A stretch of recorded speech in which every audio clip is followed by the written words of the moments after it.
Good afternoon and hello, it's Peter and Kathleen Beauvais in Ontario, Canada with episode number 26 of the Yakking podcast.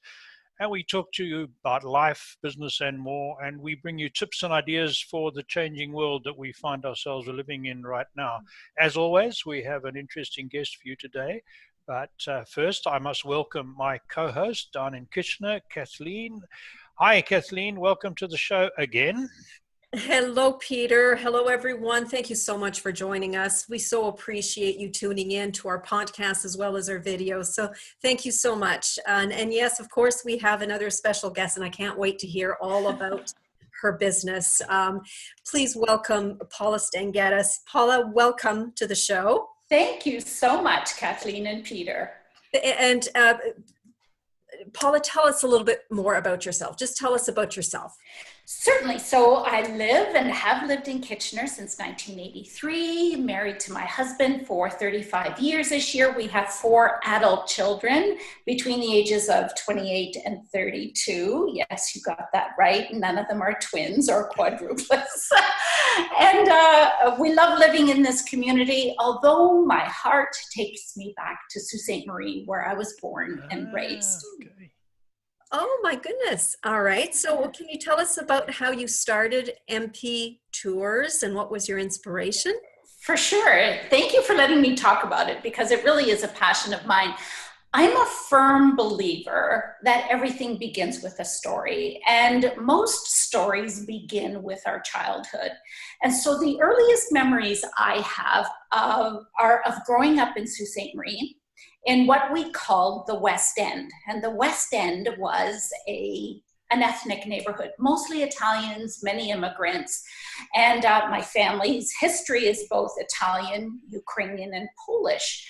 And what I remember about growing up were the family gatherings and the neighborhood community gatherings. They held such significance for me. I looked forward to them, for the camaraderie, for the food, for the music, for the culture.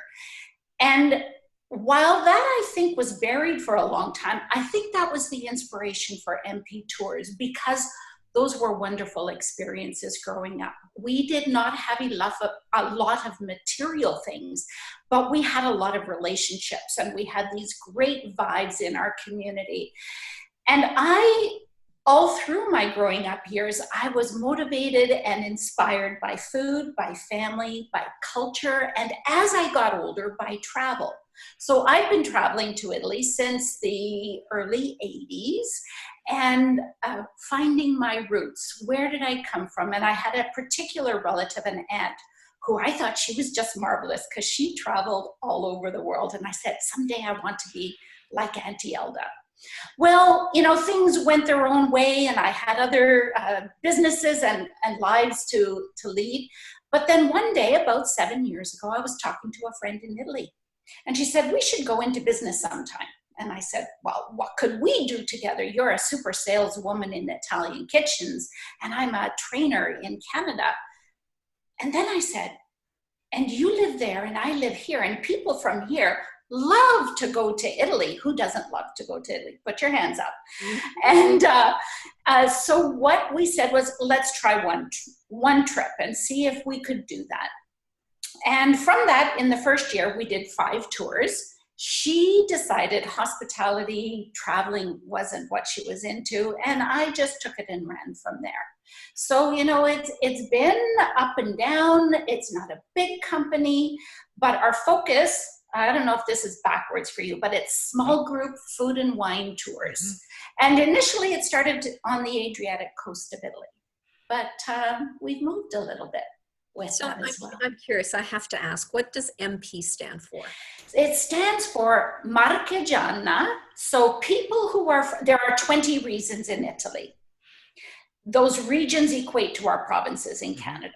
The region that I'm from is called Les Marche. It's not Le Bel Marché. It's not French. It's Le Belle Marche, which is plural for the Marches, which is probably the least known region of Italy. And that's where my family is from. People who come from the Marche are called Marchigiani. So it's Marchigiana, which is for female, Paula, MP. It harkens back. But I will say, after all of that description, I'm going through a rebranding. Okay. And that's an exciting place to be at as well. So it will be MP Tours for a while, and we're not sure what it's going to turn into. Interesting. So, Paula, we know that Italy's been really hard hit by the virus and the shutdowns, and I understand from reading that it's coming out of it quite well right now. Do you have any family there? Have they been seriously affected? So the good news is nobody I know in my Italy circle has been affected by COVID personally. So I'm very grateful for that. I mean, health-wise, that is. Sure. On the economic side, it's been story. A catastrophe. Yeah, yes. No, I believe so. I mean, the Marche region itself is one that has very many peasant roots, very simple food. It's not an industrial center. Many people live in the Marche their entire lives, and they even don't travel to other parts of Italy. So their jobs are very service-oriented, they're very local, and they rely on tourism. Well, we know what's happened to that. So my cousin, who owns a pizzeria in a little mountaintop town, has been closed. They do a thriving business in regular times. People come from along the Adriatic coast to her pizzeria. She's not been able to open until just recently. And you know, the way Italians eat, there's no such thing as social distancing. No, not at all. And it's all family style. So we're passing the pizza and passing the salami. So it's really devastated their business and all the business along the coast. And then I think of my tour providers, my tour operators there. Nobody is coming to them. And it's going to be very hard to convince the Italians to go other places as well. So economically, it's a disaster. Oh dear. The good thing about it is the Italians, I think, have a wonderful spirit and cannot be put down. And for that, I am grateful. So I'm hoping and counting on resilience and not a second wave. Right. I've got to ask you, you say on the Adriatic coast, I know which coast that is. How far up your region? So in terms of a marker, we are called Central Italy. We are part of Tuscany, Umbria, and Le Marche are the three. We're about 3 hours south of Venice. Okay. I got a good idea. So you're in wine country there then, Tuscany. Yes, yes. Well, and you know, people have started to say that the Marche is the new Tuscany. I take issue with that. The Marche is its own, and Tuscany is its own. But we have over 4,000 cantine or wineries in the Marche. Wow. Just in the Marche, 4,000. Yes. I can see Kathleen likes her wine. I can see she's, as soon as the planes are flying, she's going to be on her way. Over to you, Kathleen. I'll stop being rude now. Actually brings us to our next question, Paula. Any idea when Italy might open again, where you'll be able to resume your tours? Well, in terms of international travel, we're certainly not looking this year. I had 5 tours booked, one in March, in May to the Puglia region, which is south of the Marche. A small group, again, to the Puglia in June. And then to the Marche region, 2 tours, one in August and one in September. And none of those are going to go. And we're hopeful that by next May, we will be able to resume. My plan is to go over to Italy, if everything is okay to do so, in around February. I want to see what the new travel experience is like. I want to be informed about, you know, how to help people through, because part of my brand and my value is you pack your bags and you don't have to do anything else. You just come along and enjoy. So, you know, it's very disconcerting, especially in different times, to have to figure out, well, am I gonna have to do this or that or whatever, and things are changing. And I want to just say to people, follow me. and this is what we need to do. So Italy has opened its borders to the EU. EU, right. Yes, and there are a lot of German travelers in particular who come to the Marche region. They love the sea, they love the sand, they love that beautiful lush area. Will they come? I don't know. I'm waiting to see. But I can tell you that my colleagues there are not getting bookings yet. So it's still very quiet. People are very cautious. Right. And so, I think it's going to take a while.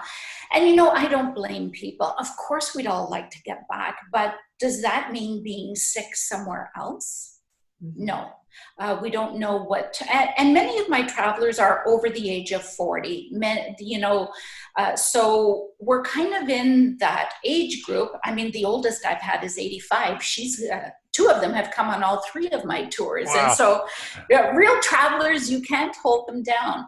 But I am not ever going to put people in a situation where they're compromised, and health is everything. So if you're not healthy, you can't travel. So I am daily watching what is being said, what is being read, looking for leadership in the travel industry. And we should be telling our viewers as well that this is being recorded on June 16th. So that's for you. Paula, can you tell us some of the experiences you've been able to curate for your viewers? Sure, Kathleen. And it really is about experiences that people come for, things that they can be immersed in. I say that we don't live life like the locals, we live life with the locals. So that's a really important part of tourism here. And just as an aside, before I talk about the experiences, what is important for me is that the travelers know that the money that we spend goes to people who live there, not to an offshore conglomerate that is making big money. So all of the experiences are curated with local people. So of course, we do things like making pasta and understanding pasta production, but we do that in small artisanal factories or with women who have been doing this since they were 5 years old with their nonna, and they do that every day. We have learned about the olive oil production. Puglia is an area that has 60 million olive trees. Wow. They say one olive tree for every resident of Italy. Yeah. And it provides 40% of the olive oil for the country. Is that right? Wow. Yeah. So we'll go to a small production facility. And as I say, whether it's olive oil in the bottle or wine in the bottle, I'm interested in people hearing about the story that's in the bottle. So who was the family? How long have they been in this? And what does it mean for them? So there's olive oil experiences. We also, of course, visit wineries. And last year in Puglia, we were in a winery that is and has been family owned, forget this, 26 generations. 26 generations. Wow.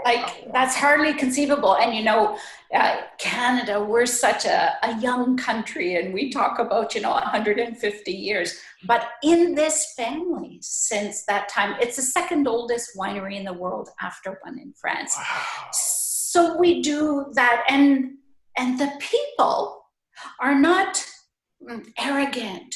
They are humble people who talk about their roots and the importance of the earth and what it gives to us. In addition to that, we've done some sea excursions. So we have a lovely gentleman who takes us on the Adriatic coast, because seeing Italy from the coast is very different from seeing it on the land. Mm-hmm. And so he has a converted fishing boat that he takes us along the coast. And while we're there, he turns over the piloting of the boat to his staff, and he cooks us pasta and fish while he anchors sometimes, and we jump into the Adriatic Sea for a little cool down. So it's really quite delightful. We've also been to cheesemakers, because that's a really important piece of the the Mediterranean lifestyle and understood how important the art and craft of being a cheesemaker is. People spend years and years perfecting that craft. I think of like in other societies where you learn, for instance, how to make rice, and it takes you 7 years before you can actually do that. It's the same thing with cheese making. I had one traveler who said, I'm not going to Italy anymore. And then I said, oh, we're doing a burrata cheese making experience. She said, I'm coming. So we also picked grapes in a vineyard last fall in Sicily. And then we participated in the harvesting of those and the initial pressing of those grapes. And it's just wine. It's just grapes, rather. That's all they put in. And talk about a wonderful product to have. So, and then for fun, we do some gelato making. So there's all kinds of experiences. And one that we would have had this summer would be to stay in a castle that was created in the 5th century. And we would have stayed there. It's been totally renovated by a family. And we were going to do a wellness and wine experience there. That'll have to wait for next year. Oh my God, that sounds just magnificent. Sounds wonderful, doesn't it? I absolutely want to go. So typically how many people do you have on a tour? It ranges, but no more than 16. So for me, a perfect group is 12 to 14. That gives us enough variety and diversity for people to meet each other, or for people to come with another couple or 2 couples, and for me to mix and match those. So for instance, our Puglia tour would have had 16 people. Our tour at the castle, we could only accommodate 8 princesses because they all had one room. And then other ones, 10 to 12 is kind of where we go. That helps us, when we have cooking classes, be able to all have a role to play and be hands-on. And then we have smaller vans or buses to take us around, and it's more intimate. It's not like you need to have, we call them whispers in the tour operators' language, the headsets and the microphones, right. With a group of 30 or 50. Everybody can hear and everybody can, and it's very nimble as well. So if I said, oh, I just heard that this new restaurant is opening and I have reservations, you can do that with 12. You can't do that with 50. No. We love to be spontaneous. Paula, I was going to ask you what sets your business apart from everybody else's. I think you've really told us already all about that. So that's great. Yeah, I like the idea of the small tours. Just to digress slightly, I went to Portugal and Spain last year to walk on the Camino de Santiago. Yes. And what I really enjoyed was the history, and that I spent 12 days walking through little villages and towns and meeting locals. And it was fantastic. And the Italian connection, of course, is I walked down one road that had a sign and it said, the Roman way, I think it was number 19. And that has been a Roman road for 2,000 years, right? So it's really incredible. Yeah, you can follow that route still back to Rome eventually. Yes, you can. Is that the Via Flaminia? Via Flaminia, yes, it was the Via Flaminia. Yeah. Yes, yeah. And it goes right to the Adriatic. Yep, there's the sign on the side of the road, and it's been preserved. Yes. And I don't want to waste time, but what impressed me was walking along stone footpaths on the side of a stream that it said they were there from Roman times. So they were all dished from the footprints where people have been walking for 2,000. And I'm sure if you've got wineries that go back 26 generations, there will be that history built into those places. So fantastic. Oh, for sure. What a great experience, Peter. Oh, it was wonderful. I love hearing about these things, because that for me is the essence of travel. Yeah. To really feel the meaningfulness of the places that you're in and drink in the history, pun intended, and the culture that built that country or that region. Yeah. Absolutely. No, it was wonderful. Tell me, what are the winters like in your part of Italy there? So, fairly mild if you're going grapes? Yeah, in the Marche, In the wintertime, let's say January, February, they may get snow, mostly more though in the mountain areas. So the Sibillini Mountains are the mountain range that's there. But on the seaside, it would be 9, 10, 11 degrees in the winter. It's funny because you can always tell tourists, because we will be out there in a spring-like jacket or a heavy sweater, and the Italians are going around, they have the scarves wrapped around them, and they always know Americans, as they call everybody from North America, because we're the only ones in the water at the beginning of May. They're going, oh, how can they do that? So they're mild winters unless you're up in the higher areas. Yeah. And what are the other I'm come from a farming background, so I'm always interested. Apart from the olives and the cheese, if there's cheese, there must be a lot of dairy farms there? Yes, there are dairy farms, pig farms, of course, sheep, because that's what they use for the cheese. Interestingly, my friend who owns a pasta factory in the southern part of the Marche, and she exports to Canada. That's what I have in my canteen. I should have showed some of the products. They always purchase Canadian wheat because it was the best wheat. Right.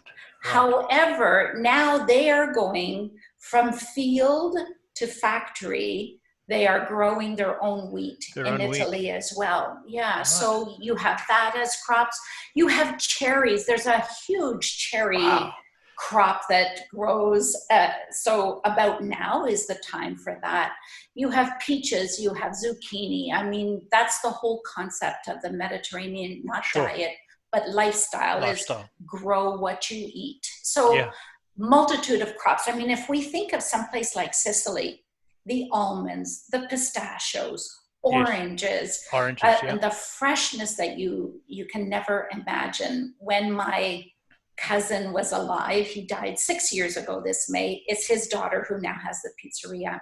He had his little garden, and we took our family, my husband and our 4 children there in 2002 for a family vacation. And Pasquale took us to his garden, and we picked the cantaloupe, and we picked the tomatoes. And my children, who were very young, and my husband, who appreciates good food but doesn't crave it, they said they had never tasted a tomato like that, never tasted a cantaloupe like that. It's just, it was outstanding. So very diversified in their crops. Sounds like it. Yeah, very good. But when the eggplants are in season, that's all you eat forever. All right. Paula, do you plan on organizing more tours in other places other than Italy? Interesting that you ask. So, as I said earlier, there are some of my travelers who have come on all 3 of my itineraries. And it started not because I planned it, but because they said after the first trip, where are we going next? And I said, well, I have no plans. So they said, we'd like to go to Sicily. Take us there. So I created an itinerary for that. And then they said, and next? I said, oh, come on. And so we went to Puglia. I will continue. I have been to 13 of the 20 regions of Italy. And the ones that I haven't been are to the north of Italy. And so if you know Chef D, of local fame in terms of the nutrition and the food landscape, he and I have talked about going to Piemonte, which is in the north, and we will probably do that next year. We had talked about doing it this year. But one place that I am going to explore, Peter, interesting you mentioned, is Portugal. I've been there twice. And what appeals to me and to my travelers is the smallness of it, the lack of massive tourism, the great food, the absolutely incredible people, and the wine and the port, the culture and the history, so those all appeal. And in fact, I had one scheduled for October of this year. And that is not going either. So I'm going to branch out, and Portugal will be the place, because I think it's the most like the places we've been. I could understand that from my experience there. Yeah. Oh, well, good luck with that. Yeah. Thank you. I should have been heading back this year, but for another leg of the Camino. I was going to do one of the French legs, but Oh, wow.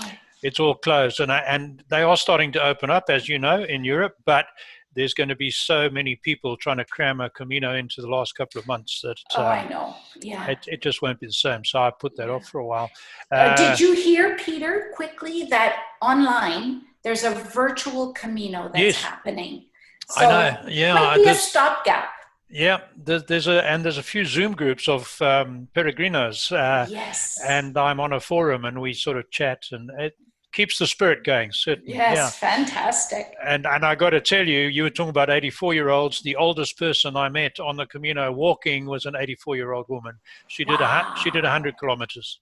That's Isn't that remarkable. Yep. It really is. That's enough for me. We're running a little short of time. We've got a couple of minutes we can play with, so I'm going to hand it back to Kathleen.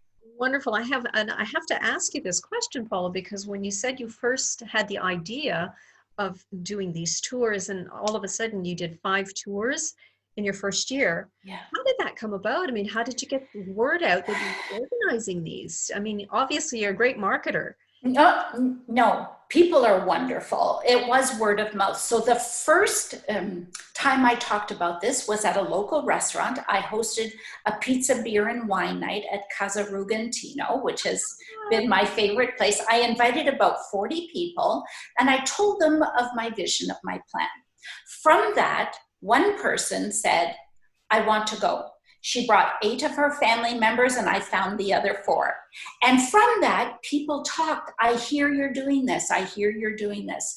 And that's how it happened. Now I have a website that's being updated, and I've had just under 100 people travel with me since we began. And they love what happens when they're together. And that has been the mainstay, people who have been generous enough to talk about their experience. Excellent. That is absolutely remarkable. So, Paula, if people wanted to get a hold of you, how do they do that? The best way is to send me an email, info@mp-tours.com. They can go on Facebook. I have a page there. It's MP Tours. I'm on Instagram @MP Tours. But I'd love to get an email. And of course, give me a call or text me, 519-241-1106. Call me anytime. Excellent. Back to you, Peter. That's great. We will put all those links on there for you, Paula. Thank you. That's good. And thank you very much for coming on the show. We really enjoyed talking to you. I've got it. I think we're going to get you back next year when you got your Portuguese tour organized. Thank you so much for having me. But we're out of time, so thank you to all our viewers and listeners. Thanks to Paula, thanks to Kathleen. Until next time, that's it from the Yakking Podcast. Goodbye, everybody. Bye-bye.